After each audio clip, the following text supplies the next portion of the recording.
Welcome back to Real Estate Team Builders. I've got Justin Ford today with us, and I've gotten to know Justin's not only what he does in business, which is super impressive, but this guy has a heart, really just sharing his story as a way to draw people in to have a big impact here. And we share a similar faith and the reason we're put here on earth. And I want you to get into a little bit of that, Justin, today. Justin regularly sells over 100 homes a year.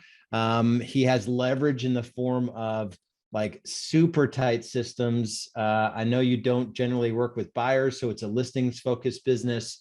And I want Justin, start out with kind of just your real estate story. You know, I know you're in Detroit, Michigan. You're working 40 hours or less a week in real estate. I know you've got some other ventures that you're focusing on as well. Also, another brother of mine from EXP, you know, EXP, the company that doesn't have producers in it, right? We're just recruiters. And so Justin, start off with like kind of the real estate intro, but then I want to use like your story as fuel for others, you know, to be able to kind of like, man, if Justin can do it, I can do it. You know, so kind of tell us your background in real estate, and then we'll get into your bigger story. Yeah, sure. Thanks for having me, Lars. I really appreciate it. So I've been in the industry now. This will be my 17th year. Came in 2005 on the mortgage side and rode that wave for a few years. And, you know, that was pretty short-lived because the market kind of crashed and corrected back in 2008. From there, I went into getting into, you know, doing short sales and loan modifications, helping people who are then losing their homes to foreclosure, you know, learning how to restructure, helping people restructure their mortgages. And then once the market kind of turned in 2012, 2013, when the short sales and loan modifications was drying up, I decided to go into the real estate industry and get licensed here in Michigan.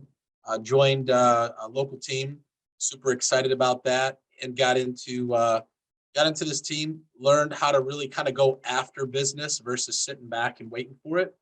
Sold 100 plus homes my first year in the business, primarily through prospecting for sale by owners and expireds. I'd say my business ratio that year was 80% listings, 20% buyers. Did that for about 3 years, then started my own independent brokerage. I was independent for about 4 years, realized I did not want to carry all the responsibility and the weight that came with being a broker. And then just last January 2021, joined EXP. Awesome. So let's back it up a little bit, and I want to share. You know, I know you've written a book and you've launched a podcast, and you've just got this incredible story. And I think when people hear it, they're going to I think it might help them fuel their fire. So I want you to tell your story, and then I want to get into a little bit the nuts and bolts around mindset and your daily routine and all that. But start with your story. Yeah. So, you know, I grew up in a broken home. My parents divorced when I was 2. My dad was an alcoholic, and, you know, it caused, you know, just a tough upbringing. You know, when you're in a, you know, come from a broken home or you're raised in a broken home, it's difficult. A lot of times you don't understand the effects on you when you're a kid, but those things start to show up, you know, when you become a teenager and you get a little bit older. And, you know, I was always a good kid. I was an honor roll student in high school, but I also really kind of got sucked into peer pressure and making a lot of poor decisions. You know, I wanted to be accepted. I wanted to be cool. And you know, where I came from, there was a lot of peer pressure with drugs and alcohol, and experimented at a very young age. Probably 14, 15 years old is when I started experimenting. And what I didn't know is that was really going to quickly, you know, accelerate and lead me down a path that I really didn't want to go, but it happened.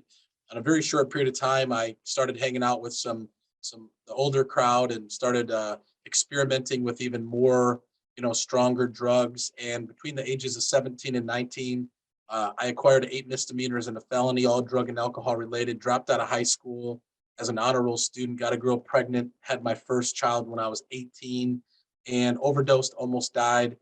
Got into a drunk driving accident, lost my driver's license for 10 years. And, you know, at that time, you know, I was like stuck, right? You know, we talk about it from a spiritual perspective about strongholds. Like I was stuck, and I really wanted to break free from that, but I just didn't know how. And, I really, I mean, I knew my life was spinning out of control, but I knew that it really got low. There was this time where, I was out, doing drugs and partying all night, hadn't slept for 24 hours, and ended up getting kicked out of this vehicle, out in the middle of this, this parking lot of this business, like at 7:30 in the morning. And I don't really remember it, but apparently I was causing a bunch of ruckus and they called the police, got arrested for public intoxication. And I was so like high and drunk and I felt like I was literally dying. I was on cocaine and all these drugs that made me like really, really dehydrated, that they wouldn't give me any water, in the jail to drink. And so I actually started drinking water out of the toilet in the jail just to stay hydrated. And that's how low, my life really, really got. And then, you would have thought that that would have been the end of it.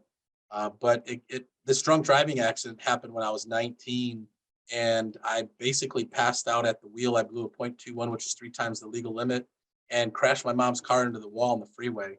Thankfully, there was nobody else that was involved, and thankfully, I was able to walk away from that. But that really caused me to, I was in this jail cell in downtown Detroit, and I was already on probation in 4 cities. I had already been on a restricted driver's license from a previous drunk driving. Like, it was not looking good for me at all. But I prayed a prayer in that jail cell, Lars, and I just said, God, if you'll give me a second chance and you'll let me get out of here, I'll give my life to you. Believe it or not, they let me out.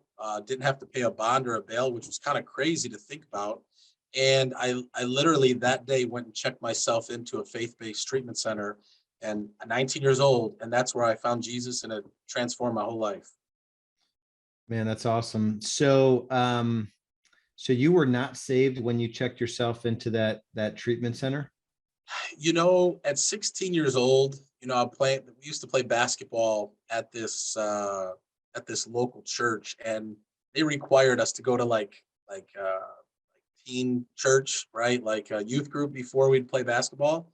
And I remember at 16 really feeling the conviction from the Lord, and I prayed the prayer, but it wasn't really like I wasn't living for the Mm. Lord. You know what I mean? But I did pray that prayer and I really wanted to. I just didn't go to church, wasn't being mentored or discipled, didn't know anything about that.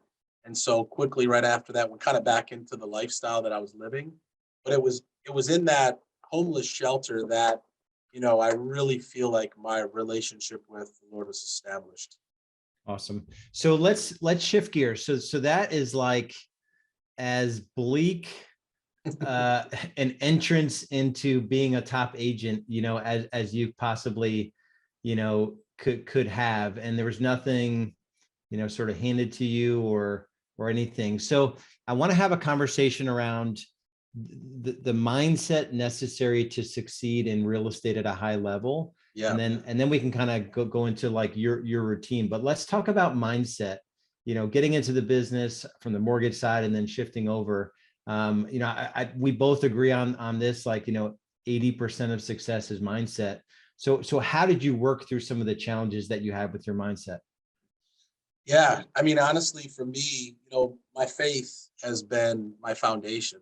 And, becoming a Christian at 19 years old and really beginning to read the Bible and being mentored, learning what it meant to, the Bible says, be transformed by the renewing of your mind, right? Really understanding that you can change your mindset by renewing it. And I began to really, learn the scripture, learn success, read books, really focus on changing the way that I thought, because I knew at a young age, right after I had been saved, that I was going to be successful. I knew that God was calling me into business and all of those things.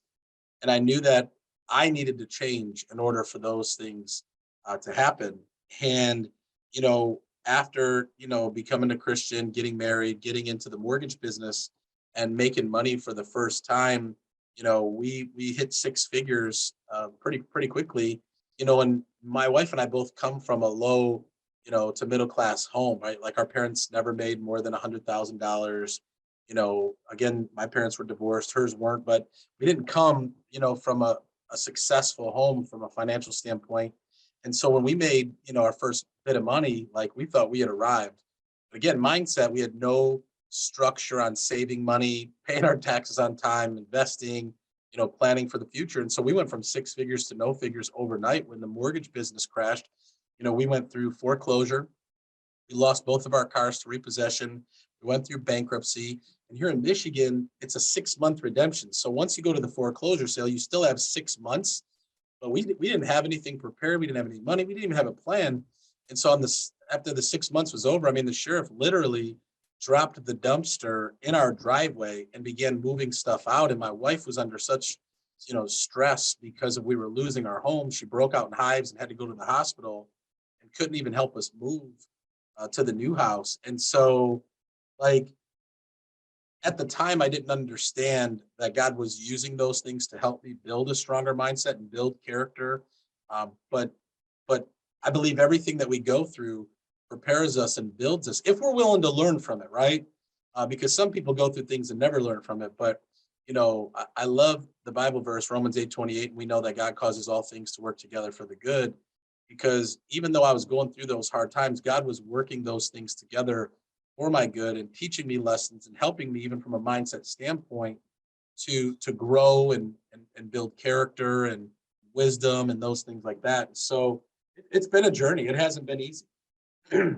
Yeah. So talk a little bit just from, as you're building your real estate business, realizing the importance of, systems and routines and those sorts of things. Talk about, I know you have a very sort of, I think today, we spoke earlier today, Yep. Or this week, you'll take like 6 listings, Yeah. but so what does the routine look like in terms of, getting a skill set to be able to do that, but also just the actual daily routine that you follow? Yeah. So I'm thankful that I was introduced into real estate by a team here locally that sells 1,000 homes a year, #1 real estate team in Michigan. And they followed a process that basically the foundation of it is going after business, right? Making calls, prospecting, following a system. And what that team leader told me when I first interviewed with him, because my understanding or my thought process of what real estate was not sitting on the phones and being a telemarketer. I mean, that's what I thought he was hiring me to do, was be a telemarketer. And I'm like, I did that like 5 years ago. I don't want to be a telemarketer anymore. What he taught me and told me is if you follow this process, our process works, everybody follows it. If you follow this process and you learn this process and this skill, picking up the phones, making calls, talking to people, overcoming objections, you'll be super successful. And I remember the first day almost quitting. Like after making a few calls, I'm like, honestly, I said this sucks. This is not what I signed up for. But I'm like, but if I quit right now, what do I really have going for me? I mean, we're on food stamps, we're struggling. So I went all in and followed this process. And the guy that hired me was right. I went all in. I wasn't like, well, let me put 1 foot in and 1 foot out. Like I think everything starts with the decision. And so I sold 100 homes my first year in the business. And when you're scaling and when you're growing and you're looking at obviously wanting to have balance in your life, we have 4 kids, you want to have some time to rest. Most people in this industry work 24/7. Is the same team leader had created a business on leverage. And so right off the bat, I learned, okay, I'm not going to do paperwork, right? I'm going to have an assistant or an admin do all my paperwork. I'm not going to show homes. I'll do a buyer consultation, establish the relationship with the client, but then have a showing assistant show the homes for me. And once I learned that, and then was able to really just focus on what I was good at, and that was setting appointments, going on appointments, taking listings, and then every other aspect of the process was outsourced to somebody else. I saw not only my business take off even more, but I saw myself working less and actually having, more peace, more time, less anxiety, less, stress because of that structure, but also putting those systems and processes and leverage in place. So let's talk about that. I know guys that are running, businesses where they'll sell 500 or 600 homes and they don't understand leverage, and they're still involved in aspects of their business that they don't need to mess around with. talk about the mindset you have to have as it relates to leverage. So, Yep. an agent thinks that their job is like, okay, my job is to ride around and run errands and, open doors and put lock boxes out and install signs and enter listings into MLS. And your mindset is not that. You realize that there's only a couple things that make you money. So Yep. for someone that is still bogged down in the mindset of thinking, or even if they don't realize it, they're doing way more than they should be doing. Yeah. How did you get out of those aspects of the business? How did you learn that? Two things. Number one is you have to be very focused and clear on what is your why. Like, what is important to you? Is it important for you to be home with your wife and kids, for dinner? Is it important for you to be at church on Sundays? Like, I've never worked on Sundays. Take Sundays off. I've taken Sundays off since I started in the business. If you called my voicemail right now, it says, if you're calling me on Sunday, today's my day off. I'll call you tomorrow. We make time for what's important to us. And what I learned very early on was the majority of real estate agents work 24/7 and never really take time for rest or create that balance. And again, I think the reason why is the lack of clarity on what's important to them. It was always important to me to be at my kids' games. It was always important to be at church on Sunday. It was always important to try to be home at least a couple of days a week, in the evening to have dinner. That was important to me. But then number two is what I've also found, because I'm a coach in real estate, so I coach a lot of agents and I hear this, is most people don't want to outsource their work because they don't think that anybody can do it better than them, or they're afraid to give up control of their business. So they want to be the ones writing the contracts. They want to be the ones doing this. They want to be the ones doing that. And I kind of struggled with that early on, like, because I wanted things to be done a certain way. But once I was willing to finally release those things and let them go, again, I could focus on what was important to me and what my strengths were, rather than getting caught up in the day to day. So one thing you just touched on, and I think it's monumentally important, is the conversation of standards. A Yeah. couple examples that you gave is that you're gonna take Sundays off and you're not gonna apologize for it. You're gonna be at your kids' games. So why is it that you think most agents struggle with boundaries and standards, and what advice would you give them if they're struggling with it? Again, I think everything has to start with, what is your why? I have this training and this teaching I do, and I even, you know, um, on my podcast, I had two different episodes where I talk about the 6 keys to success. I teach it wherever I go. Someone brings me in for real estate. I lay this foundation with the 6 keys to success, and one of the keys is discovering your why.